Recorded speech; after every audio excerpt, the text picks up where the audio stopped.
Max, after delivery, I held him probably for about 10 minutes, and he just kept crying and crying, and I couldn't console him, I couldn't do anything.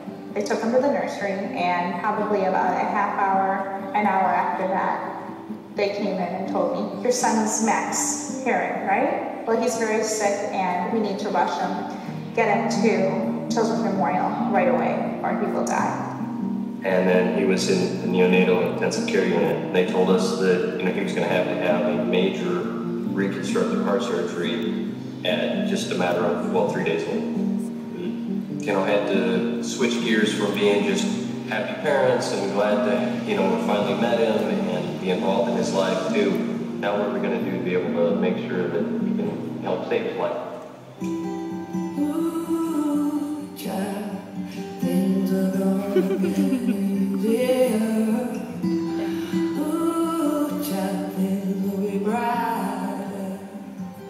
He was on oxygen 24/7 until his second open heart surgery at 9 months old, and they told us that's when his heart was failing, that he needed a heart transplant. It was 50% chance that he would survive.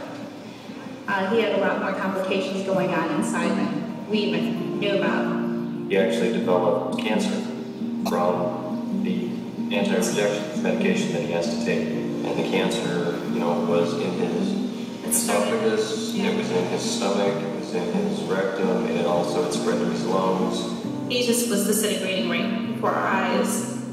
But when they tell you he's at stage 4, I literally collapse.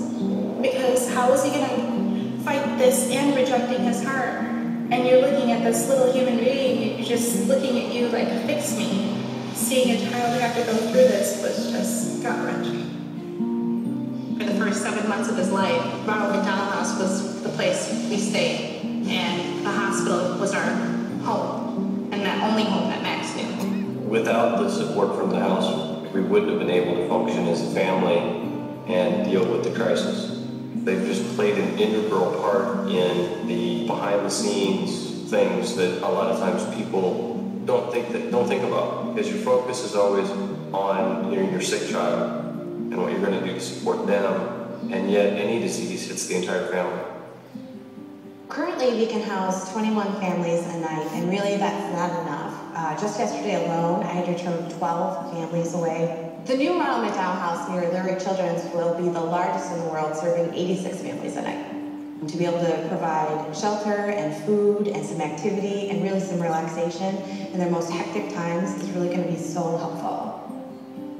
Max wouldn't have been here without the help of the hospital. Max wouldn't have been here without the help our family got from the Ronald McDonald House. And he knows that. He totally skipped being a baby, even though he looked like one, and he went straight into, I know why I'm here. I'm here to remind people of what's important. I'm here to bring hope, and I'm here to help wherever I can.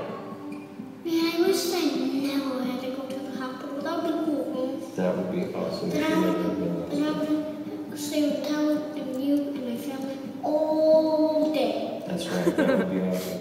And what makes it to where we can stay together when we are at the hospital? The Ronald McDonald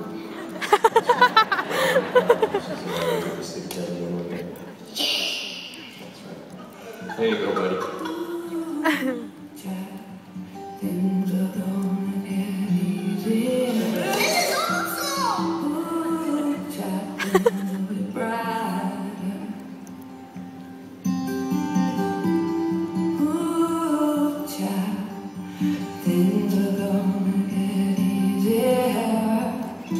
Places like the Ronald McDonald House need to exist. They need to flourish. They need to survive, and they need support.